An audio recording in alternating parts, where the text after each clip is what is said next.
Welcome to Proactive Physiology. I am Jamie, your guide for this insightful 2-minute talk. And today we are diving into the fascinating topic. It is about the smoothness of a movement. So get ready at this brief session. It will be both engaging and very informative. So let's explore how we can enhance our physical movements to achieve greater fluidity and efficiency.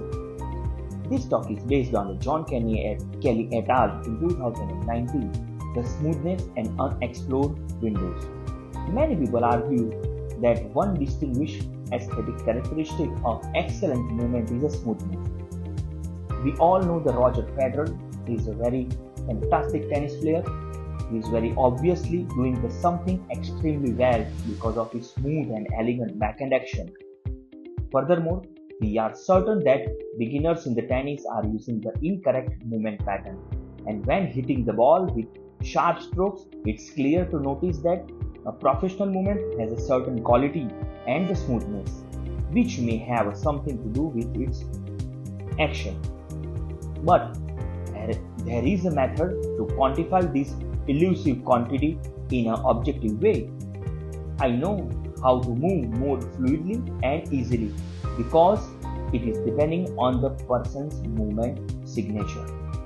There is no objective test to identify or gauge movement quality using a certain method.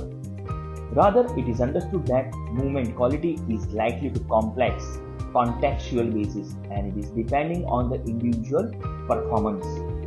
A recent paper that argues that smoothness may be an essential quality of all good movements and that this quality can be measured. There are previous studies, they demonstrated that the development of movement skills in a range of contexts such as baby motor development, walking, writing, rock climbing, or any sporting activity that enhances the smoothness of movement. Let's take an example. Experience a golfer's club head that are very smoother than those are the beginners. We all know the Tiger Woods. If the amateur player plays the golf, on the other side, the Tiger Woods is playing the golf. Both have a vast difference. There is a correlation between the increase in jerkness and looseness in a function, which can be observed in aging, injury, neurological impairment.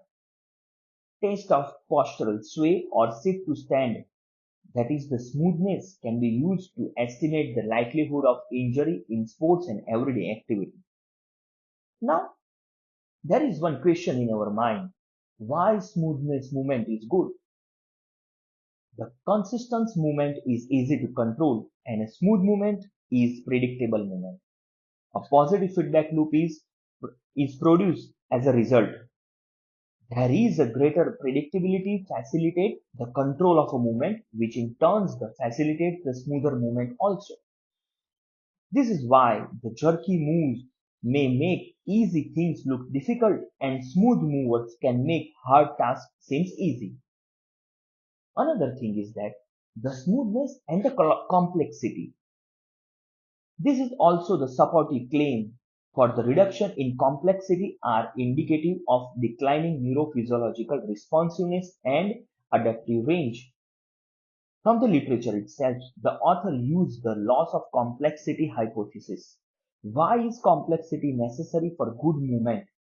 If you look at the cobbler, he hit the nail on the same place by doing the repetition of a movement. So that is the capacity to adjust the movement for the very smooth and flawless way. This rhythm leads to a smooth movement, and such adjustment call for the movement variability, and this movement variability increases the complexity. In summary, the athlete can expect to improve by having more ways to solve the movement problems through increasing the fitness, skills, strength, and comfort. Thank you so much for listening this session.